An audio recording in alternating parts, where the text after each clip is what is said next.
What's going on, Raider Nation? Welcome back to another off-season episode of the Raider Critique. It has been, almost a month since I've been on here. I've been actually dinking around with my gaming channel, Abacab Classic Gaming, over the past month or two. And, due to no Raider news, but it looks like that there's a bunch of Raider news since the last time I came in here and talked to everybody. It has been a lot of off-season moves, including a complete coaching and front office regime change. And we were talking in speculation last time I was here, talking about how Jared Mayo could have possibly been brought in as the head coach. Well, that was just an interview, and there's been a lot more to go on. We actually hired Josh McDaniels and Dave Ziegler, which was, I think, actually really good moves. And, this is what happened. It was scrapped. Pretty much the whole old coaching regime was scrapped. There's a few familiar faces on this new coaching staff, but majority, everybody's been ex-nayed out. Greg Olson is gone. Rod Marinelli is gone. There's quite a few coaching changes that I didn't expect, but a lot of them, once you bring in a new head coach, and they're going to bring in their own people, and it's completely evident that this is exactly what happened. Just like we were talking about, man, we've got a new offensive coordinator. That guy's name is Mick Lombardi. We've got a new defensive coordinator in Patrick Graham. We have a new special teams coach. His name slips my mind, but he was the special teams coordinator with Denver. I actually found a picture of him, was able to mold it right here with him in a Raiders shirt. So at least you know that. But if you look at this coaching regime, and there's a lot of names on here. As a matter of fact, I've got it screenshotted because I have a complete list of the coaching regime. But first things first, I want to actually be able to look at it with you. So I'm going to look it up here on my phone. Just give me 1 second, everybody. It's great to be back. I'm glad to be talking Raiders again, even though this is mostly just kind of like an NFL episode, because there's been a lot of changes that have happened throughout the NFL that really virtually and initially affect us as a football team. Now check it out. This is the complete coaching staff. All right. We got Patrick Graham as the defensive coordinator. Chris Ash is our defensive backs coach. Matt Feeney, defensive quality control. Frank Oakham, defensive line. Antonio Pierce, linebackers, a familiar name there. And also another familiar name in Rob Ryan as senior defensive assistant. Jason Simmons is the defensive backs and pass game coordinator. Mick Lombardi, the offensive coordinator. Edgar Bennett, wide receivers. Carmen Brasillo, offensive line. Cameron Clemens, assistant offensive line coach. Bo Hardigree, quarterbacks coach. Kennedy Polamalu, which is running backs. I'm going to totally jack this name up. Jerry Shuplinski, senior offensive assistant. Mitch Singler, offensive quality control. Tom McMahon, the new special teams coordinator. That was the guy's name that was slipping my mind there for a minute. Maurice Drayton, the assistant special teamer. Matt Sheldon, which is the director of football research and strategy. AJ Nabil, head strength and conditioning. DeAnthony Baliste, strength and conditioning assistant. Deuce Gruden is back with the club at strength and conditioning assistant. And then, of course, we top it all off with another strength and conditioning assistant in Rick Slate. So this is our complete offensive, well, not even offensive, just our whole office. And we even added an assistant GM under Ziegler. And I believe that guy's name is, I want to say Champ Bailey or Champ Kelly. Champ Kelly is our new assistant general manager, right up underneath, I call him Dolph Ziggler, but you know, Ziegler. And then, of course, our head coach in Josh McDaniels. So we have seen, since last time I've been here, a complete change in our whole front office. Bisaccia is not here any longer. Olsen's not here any longer. Bradley's not here any longer. And I think the only familiar name that I remember seeing on that list is Deuce Gruden. That's real. Now, here's news I wanted to talk about because Aaron Rodgers signed a massive deal to continue on with the Green Bay Packers. Now, I know that this is not Raider related, but this actually is Raider related because it reflects on what happened next. A lot of us wanted to get Devonta Adams. Devonta Adams, it was really on his choice on whether he was going to be able to stick around or not. And I believe that Green Bay was going to do whatever they could to keep him. So they went ahead and they made a deal with good old Rodgers here, who has basically been in the news for all the wrong reasons when it comes to, just his personality and how he is. A lot of people look down at this guy, but Green Bay knew that they needed to get this dude. They needed to isolate him because if not, they weren't going to be able to bring Devonta Adams back or even be able to coax him back into a contract. But instead of sitting there and trying to negotiate contracts with him, they went ahead and got Aaron Rodgers, signed him to a $40 million deal. He'll probably retire as a Packer.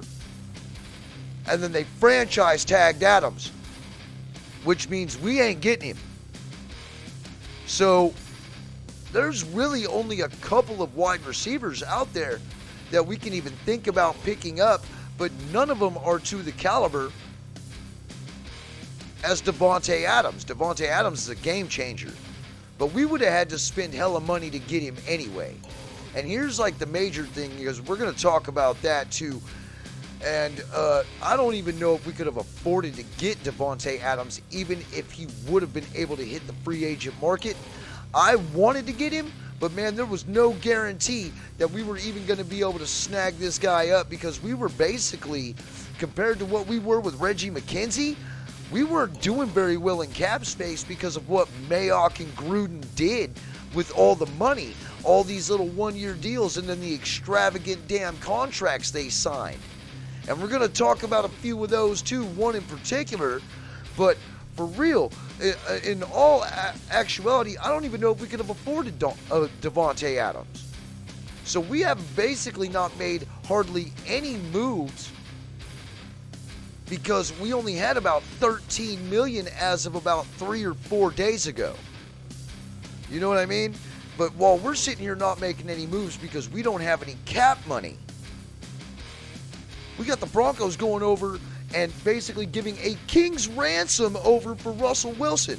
Well, I guess that means that all this, Derek Carr for Russell Wilson talk is over with now, because obviously that's not going to happen, because the Broncos acquire Russell Wilson and a 4th round pick, and the Seahawks get Drew Lock, Shelby Harris, Noah Fant, 2 first round picks, 2 second round picks, and a 5th.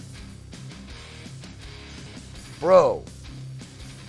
And everybody is feeling like the sky is falling because Russell Wilson is now a Bronco. Now look, I'm not going to lie. This makes the AFC West very dangerous.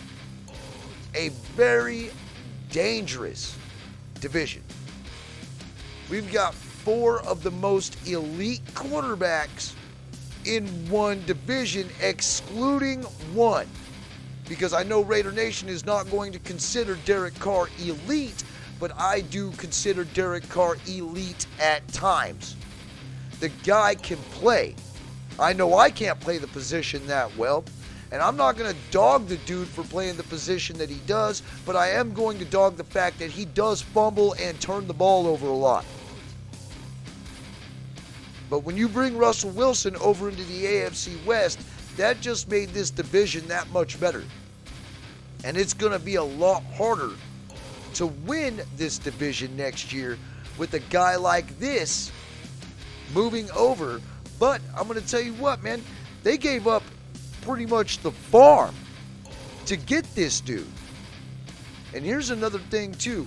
Everybody wants to trip about Russell Wilson getting over there. Look, the Broncos are going to be good. But did they give up too much for him? They better have a damn good draft, and they better have a damn good free agency to fill a lot of those holes that I see right here. Noah Fant, Noah Fant might not have been a game changer, but he was definitely serviceable at tight end.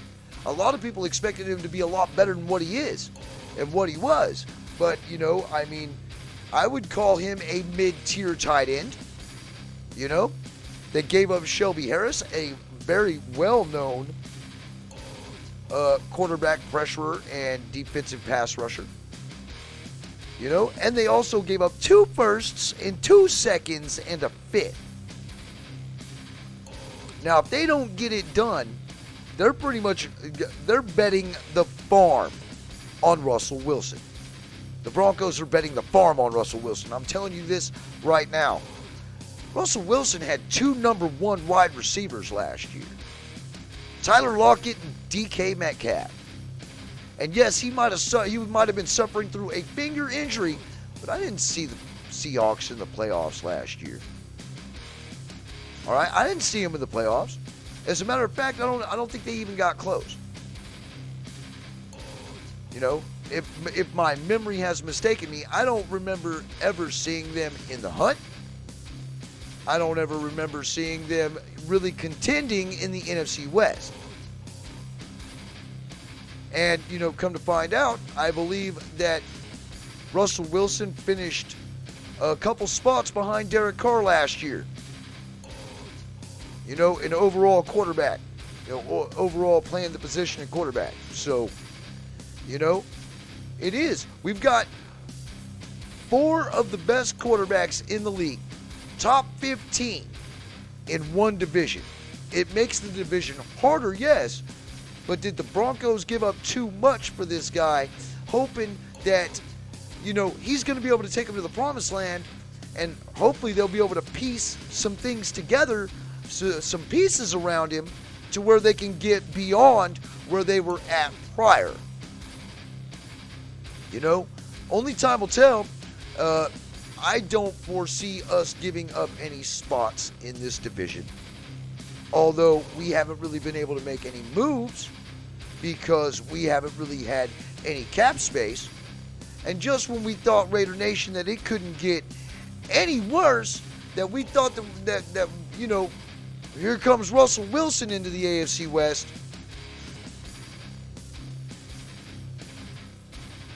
Here comes this dude. And he's back, and he's playing with the Chargers. Now, this all happens in 1 week. We haven't had any news at all really going on. But then, buyout. It rolls downhill just like that. Aaron Rodgers signs a contract. Devonta Adams gets franchise tag, which means it's either we go and pick up Allen Robinson or we draft a wide receiver, because really I don't see any of the other wide receivers, DJ Shark and who everybody else is commenting and saying we should go get. I'm not really Christian Kirk. I'm not really jumping for joy on these people. I'm not. None of these people really stand out. I would say get Allen Robinson, but if not, we're going to have to draft one, especially since Devonta Adams isn't available now. We need to bolster that offensive line. You know what I'm saying? Especially now that we got this dude coming back into the AFC West. But he's going to be playing in that bullshit powder blue uniform. Khalil Mack makes his AFC West reappearance as a Charger. Pairing him up with dumbass Joey Bosa. Now this is going to really hurt if we cannot build a decent offensive line. Presuming that Derek Carr is still going to be our quarterback. Marcus Mariota is now a free agent. He is not on our roster. Derek Carr is our only quarterback on the roster.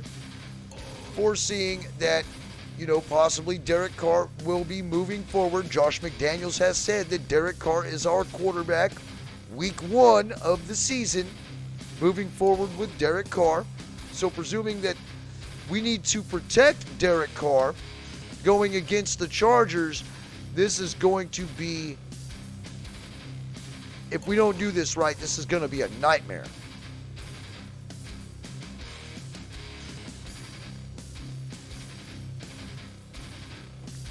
Now the Bears went ahead and got him for a king's ransom from us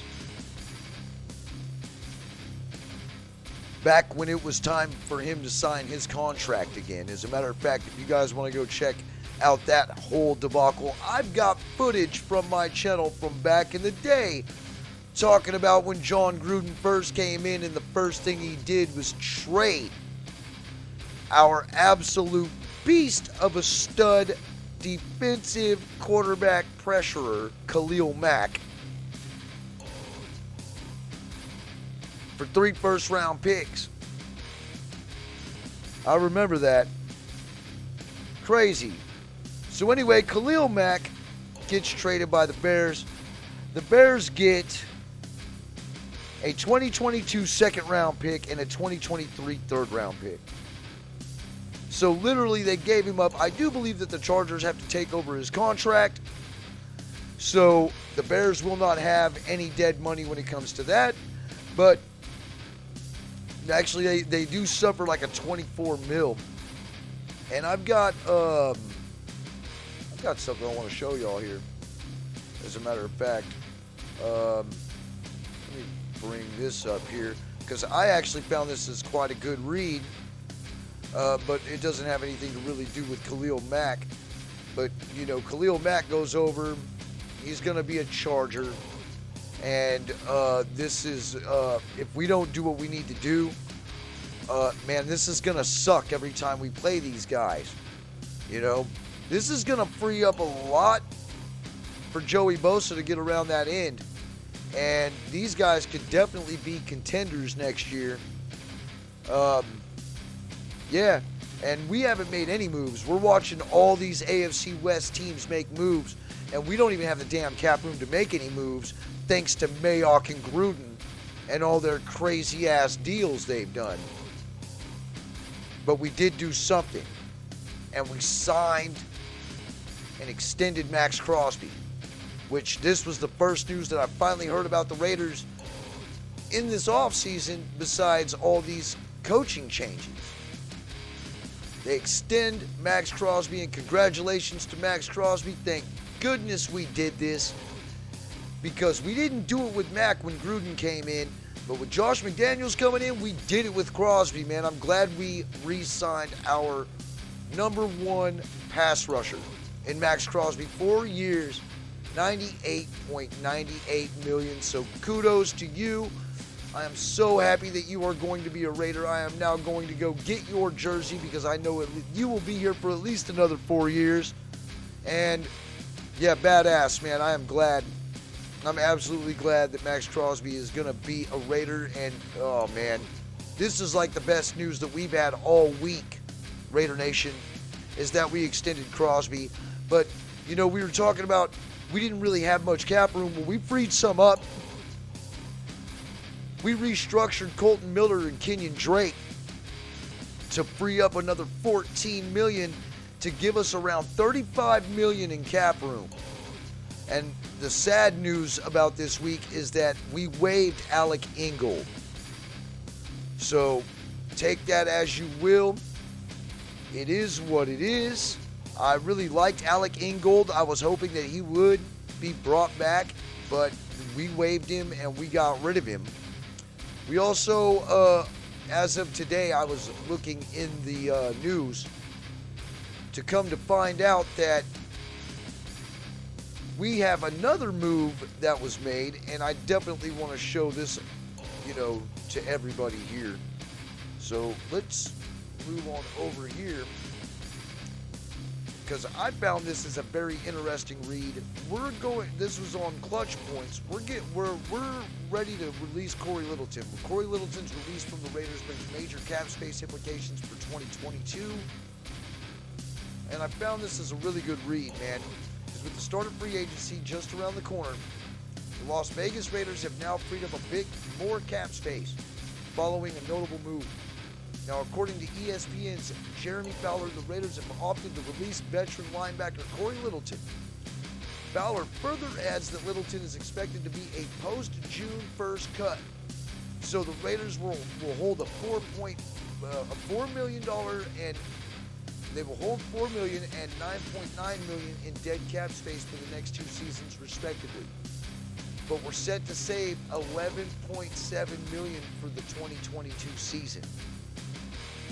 Now, Littleton was set to hold a $15.76 million cap number for the 2022 campaign, which would have ranked him second on the team behind quarterback Derek Carr at $19.8. And after left tackle Colton Miller restructured his $16.8 million cap hit earlier on Thursday. Now, after the 4-season stint with the Los Angeles Rams, Littleton signed with the Raiders over the 2020 free agency period on a 3-year, $35.25 million deal, with $22 million of it being guaranteed up front. This move was among now former Raiders general manager Mike Mayock's big money deals during his tenure with the team. Littleton had his fair share of struggles in his debut season in Las Vegas, which included 17 missed tackles. The veteran linebacker then wound up featuring in all 17 regular season games in the past season, but saw a notable decrease in snaps and played over the latter half of the campaign. As it stands, Denzel Perryman is set to be the only Raiders linebacker who featured in the last 30% of snaps last season, who will return for the 2022 campaign, and KJ Wright will hit free agency in the coming week. Overall, Littleton has played 95 total games over 6 seasons so far in the NFL, where he has recorded 495 total tackles and 26 tackles for a loss. So I thought that was actually a pretty good nugget there for everybody to see. That's real talk right there, Raider Nation. That's all I've got for you today. I do appreciate everybody for coming by, hitting the like button, hitting the dislike button. It doesn't matter. It messes with the algorithms anyway. So the more you interact, if you comment, you hit the like button, you subscribe, it boosts the algorithms for this channel to where more people like us can get to watch it. And, I can only say that I appreciate every single solitary one of you. Because if it wasn't for y'all, I wouldn't come on here and keep doing this. I can say this, though. I really do enjoy doing these videos. If you get the chance, check out Abacab Classic Gaming if you like any type of retro games and you like to just see, a goofball like me get blowed up or get pinned or get beat up in a fighting game, whatever, or even stomped in a football game. Hell, you never know. But I can say this, y'all, I do appreciate you. And what I'm going for right now is that I've got some patches getting ready to be made. And I'm going to go through Raider Vic out in Georgia to make these patches. Now, you guys saw that I have a new logo and I've got a new intro. That's the first thing that I've done, and there's going to be some more yet to come. I like the format of the channel. I'm going to figure out how to put it live this way, but, to where I can get more interactions with the live chat and the commenters and the subscribers for this channel. Now, you know, there's been a lot of news going around the league. You know, maybe not very much Raider news, but definitely a lot of shake-up news going around the league. And the AFC West is the center of all of it this week, that's for sure. And everybody keep the faith, though, man, with Josh McDaniels and this football team and this coaching staff.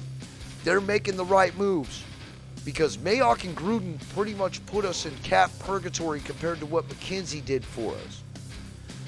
You know, the contracts like with Littleton, these were stupid contracts over guys who just did not fit the scheme. You know, we were moving defensive coordinators like it was going out of style, from fat-ass Paul Gunther to Gus Bradley. And Littleton didn't fit in neither one of those. You know, we paid for dudes like Vontaze Burfict, you know, who didn't work out for the team, but when he was on the field, he did work out. But, you know, they pegged his ass and they got him off of there. We ate that dead money. Henry Ruggs, we're eating that money. Damon Arnett, we ate that money. You know, and it literally killed everything when it came to that salary cap. You know, now if the Ruggs and Arnett incidents didn't happen, maybe we would have been better off being able to make bigger moves in free agency. You know, free agency hasn't even happened yet, but when it does, it would have been nice to have that money. But because they both goofed up and got jettisoned off of our team, you know, we're eating that money. I hope we get some compensatory picks for those two guys. I really do. Because I think, you know, that this was just, we were a victim of circumstance when it came to that. But at least this coaching staff has made it possible to at least make some moves in free agency and then be able to sign these new rookies that we're going to get here in the draft. At least they were able to free up some money, man, because I don't know if Gruden could have done this. I don't know if Mayock could have done this. You know? But we're about to find out exactly how good this coaching regime is going to be, because this is their first major obstacle thrown their way, which is the cap money, and it looks like they're doing a very fine job in managing it. Well, anyway, that's all I got, man. Thanks for stopping by the Raider Critique, you know, right here where we don't drink the corporate Kool-Aid. And we'll go ahead and we're going to get on out of here, but we'll see you guys again in the next video. But yeah, as soon as I get these patches made of this new logo that I got, I'm going to start sending them out, man. I want to start getting more subscribers to this channel, so we're going to get, you know, we're going to start doing that, like, you know, getting to a certain subscriber, we'll go ahead and start putting some names in a hat to see who gets a patch. And then everybody who winds up getting a patch is going to get in a drawing, pretty much, to get one of these Raider coins. And I'm going to have a bunch of those up for the subscribers of the channel as well. So anyway, it's like we always say around here, man. Keep your chin up. They might be making a lot of moves, but hey, our coaching staff is working hard to where we're going to be able to make a lot of moves in free agency and in the draft. So until next time, Raider Nation, it's Raider Nation for life.